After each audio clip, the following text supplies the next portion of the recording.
ಹೋಗೋಣ.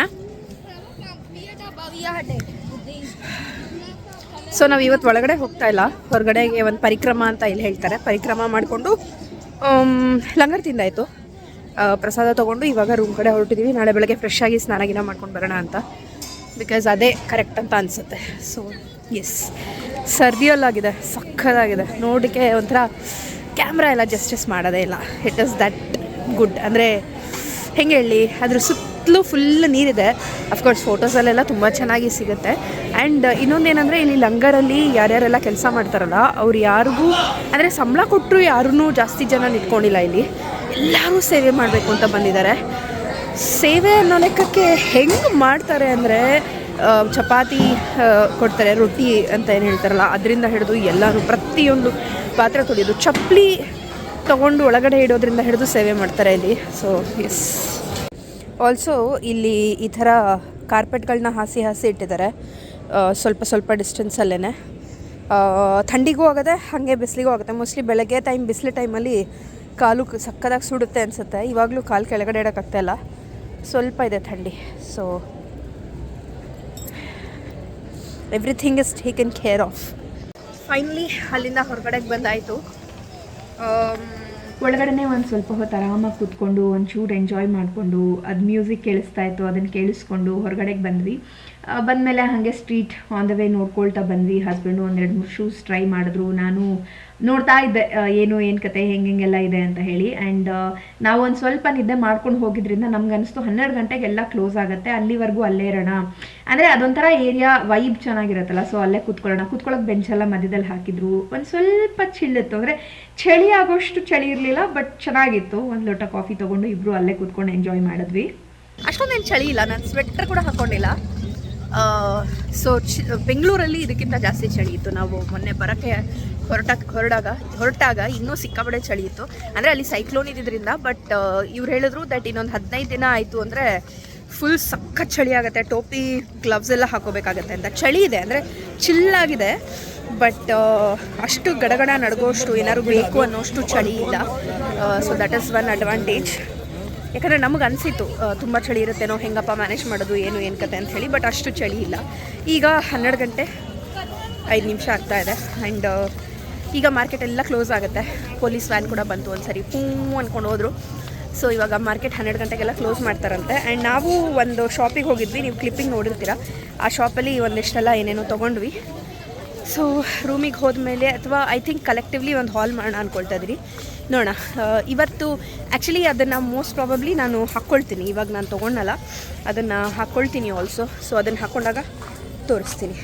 Full black top to bottom ಅದು dress. So ಅದನ್ನು ಏನೋ ಒಂದು ವರ್ಕ್ ಅಂದರು, ಅದು ಏನು ವರ್ಕ್ ಅಂತ ನಾನು ನಾಳೆ ಅವ್ರ ಹತ್ರನೇ ಕೇಳಿ ಹೇಳ್ತೀನಿ. ಬಟ್ ತುಂಬ ಇಷ್ಟ ಆಯಿತು ನನಗೆ, ಆ್ಯಂಡ್ ಹಸ್ಬೆಂಡ್ಗೂ ಸಖತ್ ಇಷ್ಟ ಆಯಿತು. ಸೊ ಹಿ ವಾಸ್ ಲೈಕ್ ತೊಗೊಂಬಿಡೋಣ, ಚೆನ್ನಾಗಿದೆ ಅಂತ. ಚಪ್ಪಲಿ ಕಿತ್ತೋಯ್ತಾ ಇಲ್ಲ. ಸೊ ಎಸ್, ಅದನ್ನು ತೊಗೊಂಡ್ವಿ. ಆ್ಯಂಡ್ ಹಸ್ಬೆಂಡ್ ಕೂಡ ಒಂದು ಪಠಾಣಿ ಸೂಟ್ ತೊಗೊಂಡ್ರು. ಆ್ಯಂಡ್ ಇನ್ನೊಂದು ಇಲ್ಲಿಂದು ಮೇನ್ ಏನಂತಾರೆ ಸ್ಟಿಚ್ ಏನಿದೆ ಅಲ್ಲ, ಅದು ಫುಲ್ಕಾರಿ. ಇದು ಅದನ್ನು ಫುಲ್ಕಾರಿ ಅಂತ ಕರೀತಾರೆ, ನೀವು ನೋಡ್ತೀರಾ, ಸುಮಾರು ತೋರಿಸಿದ್ದೀನಿ ನಾನು. ಸೊ ಆ ಫುಲ್ಕಾರಿಯಲ್ಲಿ ಹಸ್ಬೆಂಡ್ ಒಂದು ಕುರ್ತಾ ಕೂಡ ನೋಡಿದ್ರು, ಚೆನ್ನಾಗಿತ್ತು. ಅದರಲ್ಲಿ ಕಲರ್ಸು ತುಂಬ ಇತ್ತು. ಸದ್ಯಕ್ಕೆ ಅದನ್ನು ತೊಗೊಂಡಿಲ್ಲ. We will sleep on it. ನಾಳೆ ಬೇಕಂತ ಅನಿಸಿದ್ರೆ ನಾಳೆ ಹೋಗಿ ತೊಗೊಳ್ಳೋಣ. ಲೈಟ್ ಚೆನ್ನಾಗಿದೆ ಅಲ್ಲ, ಎಲ್ಲೋ ಲೈಟ್ ಒಂಥರ ಮಸ್ತಾಗಿ ಕಾಣಿಸುತ್ತೆ. ಆ್ಯಂಡ್ ನಾವು ಹೋಟೆಲ್ ಮಾಡಿರೋದು ಇಸ್ ವಾಕಿಂಗ್ ಡಿಸ್ಟೆನ್ಸ್ ಸುಮಾರು ಜಾಗಕ್ಕೆ. ಜಲಿಯನ್ ವಾಲಾ ಬಾಗ್, ಆಮೇಲೆ ಇನ್ನೇನು ಗೋಲ್ಡನ್ ಟೆಂಪಲ್, ಸೊ ಎಲ್ಲದಕ್ಕೂ ವಾಕಿಂಗ್ ಡಿಸ್ಟೆನ್ಸಲ್ಲಿದೆ. ಸೊ ಹಾಗಾಗಿ ಐ ಥಿಂಕ್ ಅದೊಂದು ಅಡ್ವಾಂಟೇಜು. ನಾವು ತಿಂದಿದ್ದೆಲ್ಲ ಇಲ್ಲೇ ಕರಗ್ಬಿಡ್ತು. ಚೆನ್ನಾಗಿ ಆಯಿಲ್ ಬೆಣ್ಣೆ ಎಲ್ಲ ಹಾಕಿದ್ದು ಪ್ರಾಂಠೆ ತಿಂದ್ವಲ್ಲ, ಅದೆಲ್ಲ ಇಲ್ಲೇ ಖಾಲಿ. ಬಟ್ ಈಗ ರೂಮಿಗೆ ಹೋಗಿ ನಾಳೆಗೆ ರೆಡಿ ಆಗಬೇಕು. ನಾಳೆ ಅರ್ಲಿ ಮಾರ್ನಿಂಗು ಗುರುದ್ವಾರ ದರ್ಶನಕ್ಕೆ, ಅಂದರೆ ಗೋಲ್ಡನ್ ಟೆಂಪಲ್ ದರ್ಶನಕ್ಕೆ ಹೋಗ್ತಾ ಇದ್ದೀವಿ. ಸೊ ಒಳಗಡೆ ಅಂದರೆ ಇವತ್ತು ಹೋಗಲಿಲ್ಲ for lot of other reasons. So S,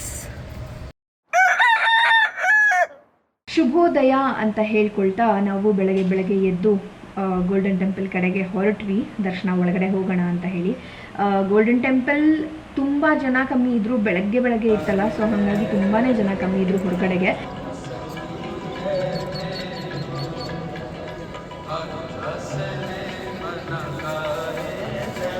but ದರ್ಶನ 2 ಅವರ್ ತೊಗೊಳ್ತು ನಮಗೆ.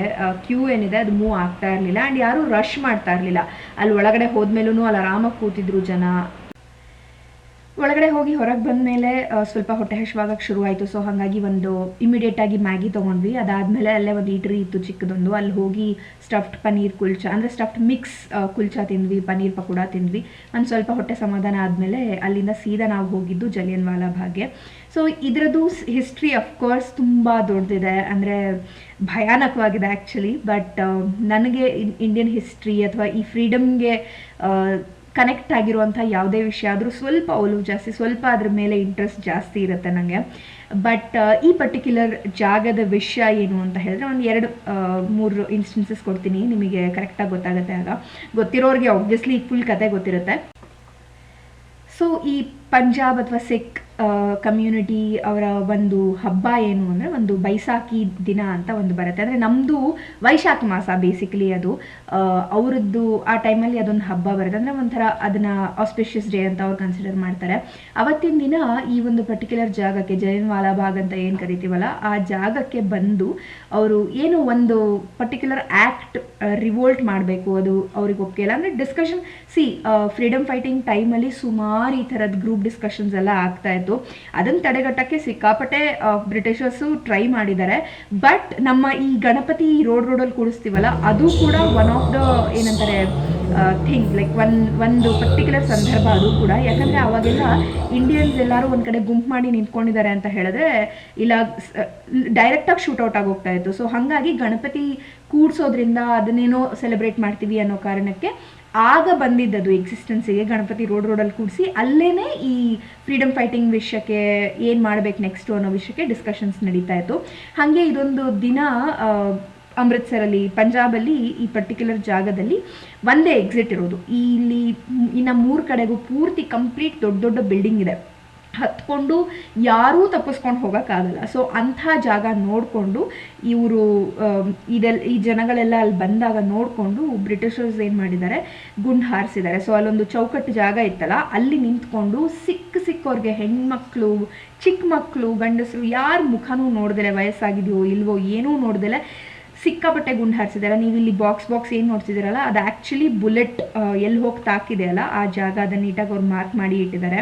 ಸೊ ಇದು ಜಲಿಯನ್ ವಾಲಾ ಬಾಗ್ದು ಕಂಪ್ಲೀಟ್ ಹಿಸ್ಟ್ರಿ. ಲೈಕ್ ನಿಮಗೆ ಗೂಗಲಲ್ಲಿ ಸಿಗುತ್ತೆ ಅಫ್ಕೋರ್ಸ್. ಆ್ಯಂಡ್ ಇದರ ಸ್ಮಾರಕ ಇಲ್ಲಿದೆ. ಅದು ಆ ದಿನದ ಒಂದು ಬ್ಲ್ಯಾಕ್ ಡೇ ಆವತ್ತು ಹೋದವ್ರದ್ದು ಒಂದಿಷ್ಟು ಸ್ಮಾರಕ, ಅಂದರೆ ಅವ್ರಿಗೊಂದು ಗೌರವ ಸಲ್ಲಿಸಬೇಕು ಅನ್ನೋ ಕಾರಣಕ್ಕೆ ಆ ಜಾಗವನ್ನು ಈ ಥರ ಮಾಡಿ ಇಟ್ಟಿದ್ದಾರೆ. ಸುಮಾರು ಜನ ಸ್ಕೂಲ್ ಮಕ್ಕಳು ಇವರು ಕೂಡ ಬಂದಿದ್ರು ಅವತ್ತು ನೋಡಲಿಕ್ಕೆ. ಬಟ್ ಇದನ್ನೆಲ್ಲ ನೋಡಿದ್ರೆ ಒಂಥರ ಮೈ ಜುಮ್ ಅನ್ನತ್ತೆ. ಸೊ ಒಂಥರ ಎಕ್ಸ್ಪ್ರೆಸ್ ಮಾಡೋಕ್ಕಾಗಲ್ಲ. ಬಟ್ ನಾವು ಇದನ್ನು ನೋಡಿಕೊಂಡು ಒಂದು ಸ್ವಲ್ಪ ಹಾಗೆ ಮುಂದೆ ಹೋಗೋಣ ಅಂತ ಹೇಳಿ ಈ ಥರದ್ದೆಲ್ಲ ನೋಡಿದಾಗ ಸ್ವಲ್ಪ ಒಂಥರ ಡಿಸ್ಟರ್ಬ್ ಆಗುತ್ತೆ ಮನಸ್ಸು. Done with Jallian Vala Bagh. Next ಮನೆಗೆ ರೂಮ್ಗೆ ಹೋಗಿ ರೆಡಿಯಾಗಿ, ಅಂದರೆ ಇದು ದೇವಸ್ಥಾನಕ್ಕೆ ಹಾಕ್ಕೊಂಡೋಗಿದೆ, ತಲೆ ಮೇಲೆ ಸುತ್ಕೋಬೇಕಲ್ಲ, ಬಟ್ಟೆ ತೊಗೋಬೇಕಲ್ಲ, ಹಾಗಾಗಿ ದುಪಟ್ಟ ಇರೋದು ಅಂತ. ರೂಮ್ಗೆ ಹೋಗಿ ಡ್ರೆಸ್ ಚೇಂಜ್ ಎಲ್ಲ ಮಾಡಿಕೊಂಡು ನಾವು ಅವತ್ತಿನ ಐಟನರಿ ಏನು ಪ್ಲ್ಯಾನ್ ಮಾಡಿದ್ವಲ್ಲ, ಫಸ್ಟ್ ಜಾಗ ಬಂದು ದುರ್ಗಿಯಾನ ಟೆಂಪಲ್ ಅಂತ. ಇಲ್ಲಿ ಒಂದಿಷ್ಟು ದೇವರುಗಳಿದ್ರು, ಅಂದರೆ ದೇವಸ್ಥಾನ ಥರ. ಇದು ಕೂಡ ಅಮೃತ್ಸರಲ್ಲಿ ಹಿಂಗೆ ಸುತ್ತಲೂ ನೀರಿದೆಯೋ ಹಾಗೆ ಇತ್ತು. ಇಲ್ಲೂ ನೋಡೋಕೆ ಒಂಥರ ಡಿಫ್ರೆಂಟ್ ಆಗಿತ್ತು. ಸೌತ್ ಇಂಡಿಯನ್ ದೇವಸ್ಥಾನಗಳು ಈ ಥರ ಇರಲ್ಲ, ನಮ್ಮದೆಲ್ಲ ಗೋಪುರ ಇರುತ್ತೆ. ಬಟ್ ಇಲ್ಲೊಂದು ಸ್ವಲ್ಪ ಡಿಫ್ರೆಂಟ್ ಆಗಿತ್ತು. ಸೊ ಇದನ್ನೆಲ್ಲ ನೋಡಿಕೊಂಡು ಅದಾದಮೇಲೆ ಅಲ್ಲಿ ಕಿಲಾ ಅಂತ ಅಂದರೆ ಫೋರ್ಟ್ ಇದೆ, ಆ ಫೋರ್ಟಿಗೆ ಡೈರೆಕ್ಟಾಗಿ ಹೋದ್ವಿ ನಾವು. ಸೊ ಅಲ್ಲಿಂದ ನೀವು ಮುಂದೆ ನೋಡ್ತೀರಾ. So stay tuned. ಇವಾಗ ಗೋವಿಂದ್ಗರ್ ಫೋರ್ಟಿಗೆ ಬಂದಿದ್ದೀವಿ. ಆ್ಯಂಡ್ ಇಲ್ಲಿ ಒಂದಿಷ್ಟೆಲ್ಲ ಟಿಕೆಟ್ಸ್ ಕೊಟ್ಟಿದ್ದಾರೆ. ಒಳಗಡೆ ಸುಮಾರು ಆ್ಯಕ್ಟಿವಿಟೀಸ್ ಎಲ್ಲ ಇದೆಯಂತೆ. ಎಂಟ್ರಿ ಲೈಕ್ ಒಳಗಡೆ ಹೋಗಿ ಅದೆಲ್ಲ ಆ್ಯಕ್ಟಿವಿಟೀಸ್ ಮಾಡಲಿಕ್ಕೆ 455 ರೂಪೀಸ್ ಪರ್ ಪರ್ಸನ್. ಬಟ್ ಚೆನ್ನಾಗಿದೆ, ಹೋಗಿ ಅಟ್ರಾಕ್ಷನ್ನು, ಟೂರಿಸ್ಟ್ ಅಟ್ರಾಕ್ಷನ್ ಅಂತ ಹೇಳಿದ್ರು. ಹಾಗಾಗಿ ಹೋಗ್ತಾ ಇದ್ದೀವಿ, ನೋಡೋಣ ಎಲ್ಲ ರೈಡ್ ಮಾಡೋಕ್ಕಾಗುತ್ತೆ ಅಲ್ವಾ ಅಂತ. ಯಾಕಂದರೆ Wagah border is very important. ಹಾಗಾಗಿ ಇಲ್ಲಿ ಗೊತ್ತಿಲ್ಲ, ಇನ್ ದ ಸೆನ್ಸ್ ಈಗ 12:15 ಆಗ್ತಾ ಇದೆ. ಸೊ 2 ಅವರ್ಸ್ ಬೇಕು ಅಂತ ಹೇಳಿದರು. 2 ಅವರ್ಸ್ ಬೇಕು ಅಂದರೆ ಅಲ್ಲಿ ಒಂದು 2 ಗಂಟೆ ಅಷ್ಟೊತ್ತಿಗೆ ಫ್ರೀ ಆಗ್ಬೋದು ಅನಿಸುತ್ತೆ.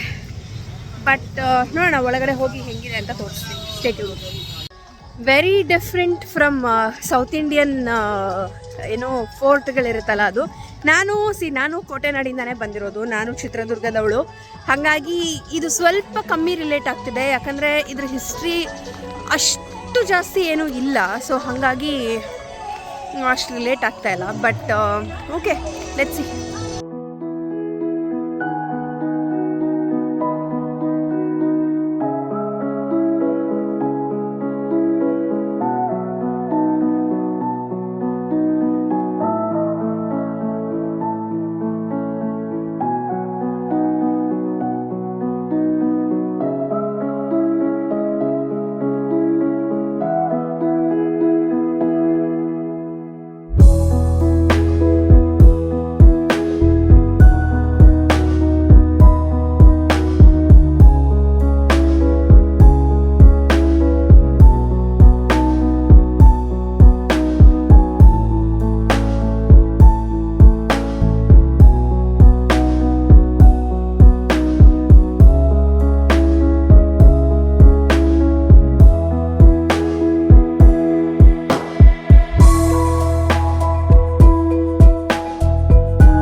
ಒಂದಿಷ್ಟು ಅಟ್ರಾಕ್ಷನ್ಸ್ ಅಂತ ಹೇಳಿದ್ನಲ್ಲ.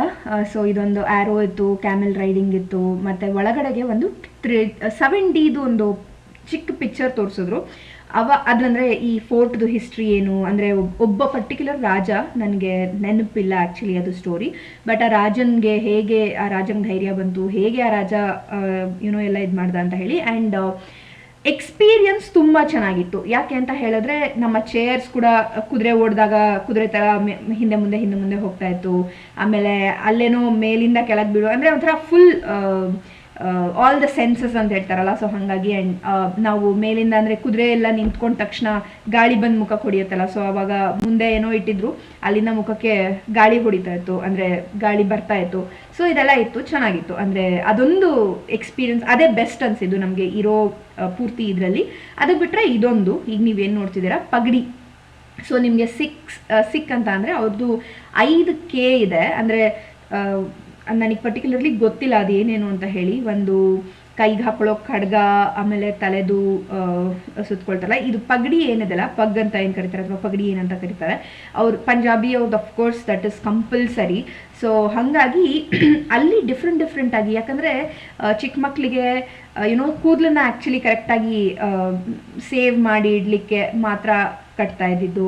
ಆಮೇಲೆ ಹೆಣ್ಮಕ್ಳು ಬೇರೆ ಥರ ಕಟ್ಕೊತಾ ಇದ್ರು, ಮದುವೆಗೆ ಬೇರೆ ಥರ ಕಟ್ತಾರೆ. ನನಗೇನು ಅನ್ನಿಸ್ತು ಅಂತ ಹೇಳಿದ್ರೆ, ಮೋಸ್ಟ್ಲಿ ಇದು ಪಾಕಿಸ್ತಾನ್ ಬಾರ್ಡರಲ್ಲೇ ಇರೋದ್ರಿಂದ, ಆಲ್ಮೋಸ್ಟ್ ವಾಘಾ ಅಠಾರಿ ಬಾರ್ಡರ್ ಅಕ್ಕಪಕ್ಕನೇ ಇರೋದ್ರಿಂದ ಸುಮಾರು ವಿಷಯಗಳು ಎರಡು ಆಲ್ಮೋಸ್ಟ್ ಸಿಮಿಲರ್ ಅನಿಸುತ್ತೆ. ಲೈಕ್ ತುಂಬ ಇನ್ಫ್ಲೂಯೆನ್ಸ್ ಇದೆ ಅಂತ ಅನಿಸುತ್ತೆ.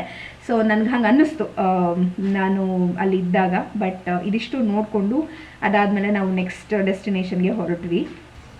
ಸೊ ಫೋರ್ಟ್ ಕಂಪ್ಲೀಟಾಗಿ ನೋಡಿ ಆಯಿತು. ಇನ್ನೇನೂ ಇಲ್ಲ, ಅಂದರೆ ಇನ್ನೊಂದಿಷ್ಟು ಗೇಮ್ಸ್ ಇದೆ, ಬಟ್ ಅದೆಲ್ಲ ಪೇಯ್ಡ್ ಅಗೇನ್. ನಾವು ತೊಗೊಂಡಿದ್ದ ಟಿಕೆಟಲ್ಲಿ ಒಂದಿಷ್ಟು ಆ್ಯಕ್ಟಿವಿಟೀಸ್ ಏನಿತ್ತು, ಅದರಲ್ಲಿ ಒಂದು ಆ್ಯಕ್ಟಿವಿಟಿನೋ 2 ಆ್ಯಕ್ಟಿವಿಟಿನೋ ನಾವು ಮಾಡಿಲ್ಲ, ಮಿಕ್ಕಿದಷ್ಟು ಮಾಡಿದ್ವಿ. ಅಂದರೆ ಕಪಲ್ ಸೈಕಲ್ ಹಿಂದೆ ಮುಂದೆ ಇಬ್ಬರು ಕೂತ್ಕೊಂಡು ಒಟ್ಟಿಗೆ ಒಂದೇ ಸೈಕಲ್ ಓಡಿಸೋ ಥರದ್ದು ಇರುತ್ತಲ್ಲ, ಅದೊಂದು ಮಾಡಲಿಲ್ಲ. ಬಿಕಾಸ್ ಅದಕ್ಕೆ ತುಂಬ ಜನ ಕಾಯ್ತಾಯಿದ್ರು, ಆ್ಯಂಡ್ ನಮಗೆ ವಾಘಾ ಬಾರ್ಡ್ರಿಗೆ ಲೇಟ್ ಆಗುತ್ತೆ. ಸೊ ಹಾಗಾಗಿ ಅದಷ್ಟು ಮುಗಿಸ್ಕೊಂಡು ಹೊರಡ್ತಿದ್ದೀವಿ. ಇಲ್ಲಿ ಏನಂದರೆ ಅಥೆಂಟಿಕ್ ಇಲ್ಲಿ ಮಾಡೋ ಅಂಥ ಇದು ಬಟ್ಟೆ, ಅದರ ವರ್ಕ್ಸು ಅದೆಲ್ಲನೂ ಡಿಸ್ಪ್ಲೇ ಹಾಕಿದ್ದಾರೆ. ಆ್ಯಂಡ್ ಸೇಲ್ಸ್ ಕೂಡ ಇದೆ. ಬಟ್ ನಾವು ನೋಡಿದ್ದೀವಿ, ಮಾರ್ಕೆಟಲ್ಲೆಲ್ಲ ತುಂಬ ನೋಡಿದ್ದೀವಿ. ಹಾಗಾಗಿ ನಾವೇನು ಒಳಗಡೆ ಹೋಗ್ತಾ ಇಲ್ಲ.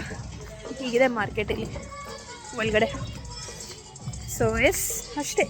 ಈಗ ಎಲ್ಲ ಮುಗಿಸ್ಕೊಂಡ್ವಿ. ಈಗ ಹೋಗ್ತಾ ಯಾವ್ದಾದ್ರು ಢಾಬಾದಲ್ಲಿ ನಿಲ್ಲಿಸ್ತೀವಿ. ಈ ಢಾಬಾ ಸ್ಟೈಲ್ ತಿನ್ಬೇಕಂತ ಇದೆ. ಹಾಗಾಗಿ ಹೋಗ್ತಾ ಎಲ್ಲರೂ ಢಾಬಾದಲ್ಲಿ ನಿಲ್ಲಿಸಿ ಮಧ್ಯಾಹ್ನದ ಊಟ ಮಾಡಿಕೊಂಡು ಆಮೇಲೆ ವಾಘಾ ಬಾರ್ಡ್ರ್ ಕಡೆ ಹೋಗೋದು. ಆ್ಯಂಡ್ ಅಲ್ಲಿ ಮುಗಿಸ್ಕೊಂಡು ಬರೋಷ್ಟು ಲೇಟ್ ಆಗುತ್ತೆ. ಸೊ ಸಂಜೆ 7 ಗಂಟೆ 7:15 ಆಗ್ಬೋದು ಅಂತ ಹೇಳಿದ್ದಾರೆ. ನೋಡೋಣ ಏನಾಗುತ್ತೆ ಅಂತ ಹೇಳಿ. Stay tuned.